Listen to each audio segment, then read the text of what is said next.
Hello everyone, welcome to my new video. আর আজকে ব্লগটা বিকেল থেকেই শুরু করছি, সকাল থেকে একদম টাইম পাইনি, কারণ ছেলে কদিন ভোর খুব অসুস্থ। পরশুদিন ডাক্তার দেখে এনেছি আর ওষুধও খাচ্ছে, কিন্তু শরীর একদম ঠিক হয়নি। আজকে ওর বাবা এসেছিল, দুপুরবেলা নিমোলাইজ দেওয়া হয়েছে, এখনও কাশি হচ্ছে। ওর বাবা ডাক্তার সাথে কথা বলেছিল, ডাক্তার বলছিল যে ওষুধটা ডোজ কমপ্লিট করুক, আর যদি না ঠিক হয় তাহলে ওর বুকের এক্সরে করতে হবে। আর আমরা ভয় পাচ্ছি ওইটুকুনি বাচ্চা যদি বুকে এক্সরে করা হয় ওর শরীরের পক্ষেই ক্ষতির কাছে প্রে করা যেন না বুকের এক্সরে করতে হয়, ও তাড়াতাড়ি যেন সুস্থ হয়। কদিন ভোর ঠান্ডা ওয়েদার ছিল, হঠাৎ করে যে গরমটা পড়ে গেছে ওই জন্যই ঠান্ডা লেগে গেছে। আর যেদিন তো ডাক্তার দেখাতে যায়, মানে যত বাচ্চা গেছে বেশিরভাগ সবই ঠান্ডা লেগেছে। এখন ছোট থেকে বড় প্রায় সব অসুস্থ হচ্ছে, ওয়েদারটা এতটাই বাজে ওয়েদার। তাতানে একটা পার্সেল এসেছিল, সেটা দেখাই হচ্ছিল না, ভাবলাম আনবক্সিং করেই ফেলি। এতে তাতানে ডাইপার ছিল আর এটা প্যাম্পার্সের প্রিমিয়াম কেয়ার, ওটাই ইউজ করি ওর জন্য, আর এটা বেশ ভালো।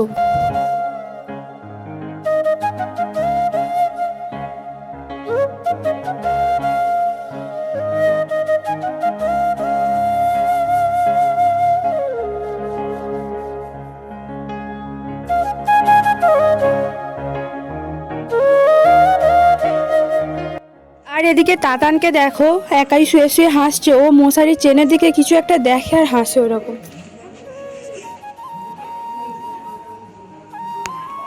ও শুয়ে শুয়ে খেলছিল, আমি ততক্ষণ ভাবলাম আমার যা টুকটাক কাজ ছিল সেইগুলোই করে ফেলি। ওর ফিডিং বোতলগুলোই ধুয়ে নিচ্ছিলাম।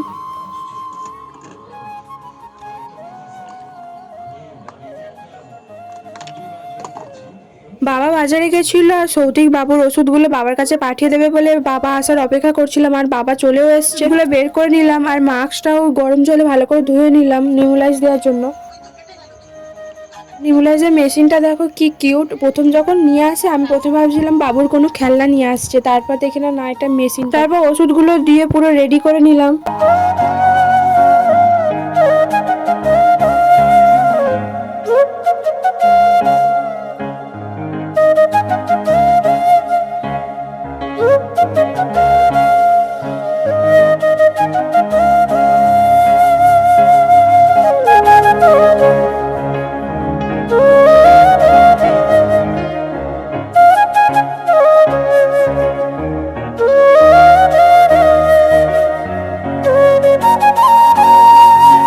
তো ও নিতেই চাইছিল না, খুব কাঁদছিল, তারপরে নিজে থেকেই নিচ্ছিল, আবার হাত দিয়ে সরিয়েও দিচ্ছে।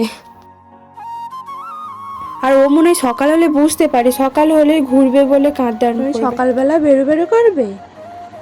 হ্যাঁ, বেরো বেরো করবে? এই তুমি বেরো বেরো যাবে? আর মা যেই বাইরে বের করেছে দেখো, মার সাথে কত কথা বলছে, কত খুশি সে।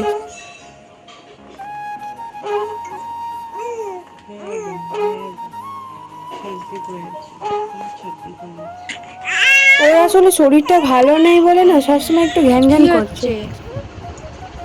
হ্যাঁ, ঘুম হয়ে গেল? যতক্ষণ কোলে ছিল ততক্ষণ ঘুমিয়েছে, যেই শুয়ে দিয়েছে অমনি উঠে পড়েছে। ঘুম হয়ে গেল?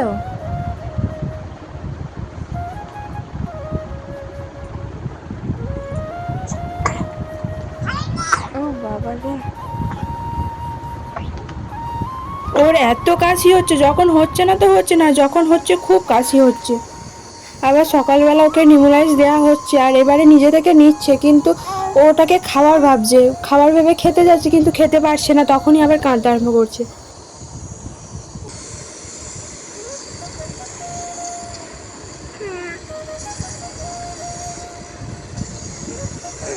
এই তো এই তো, এটা খাওয়ার না বাবা, এটা খাই না, এটা খাই না।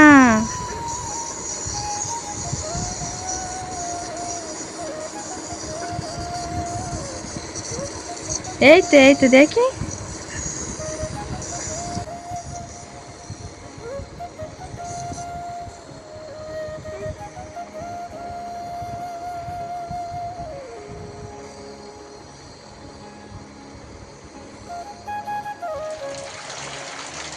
ও ওকে নিয়ে ডাক্তার দেখাতে যাব বলে রেডি হয়ে বসে আছি, আর এখন মুষলধারে বৃষ্টি শুরু হয়েছে। ঠিক বেরোনোর সময় বৃষ্টিটা শুরু হয়েছে।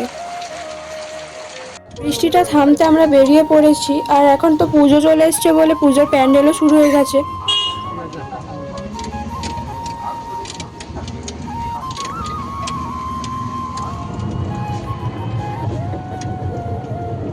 এই যে এটা আমার স্কুল, একসময় 8টা বছর এখানে কাটিয়েছি, আর এখন তো রাস্তা দিয়ে গেলে একজল উঁকি মেরে দেখা এই পর্যন্তই।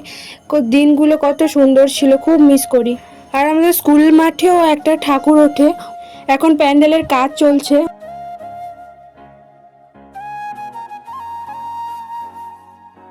আর এখন নার্সিংহোমেও চলে এসেছি। ডাক্তার আগে এক্সরে করতে বলেছে, ওই জন্য এক্সরে রুমে এখন বসে আছি, আর খুব কাঁদছিল। আর এই যে ওর বাবা এখন কোলে নিয়ে আছে।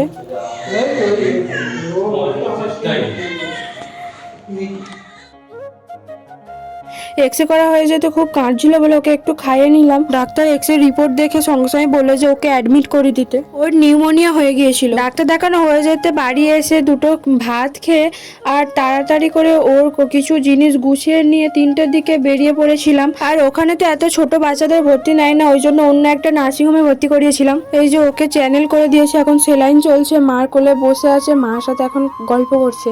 ছেলেটা খুব কষ্ট পাচ্ছে, দেখেও খারাপ লাগছে। তোমরা ভগবানের কাছে প্রে করো যাতে তাড়াতাড়ি ও সুস্থ হয়ে যায়। আর ভিডিওটা বেশি বড় করলাম না, এই পর্যন্তই।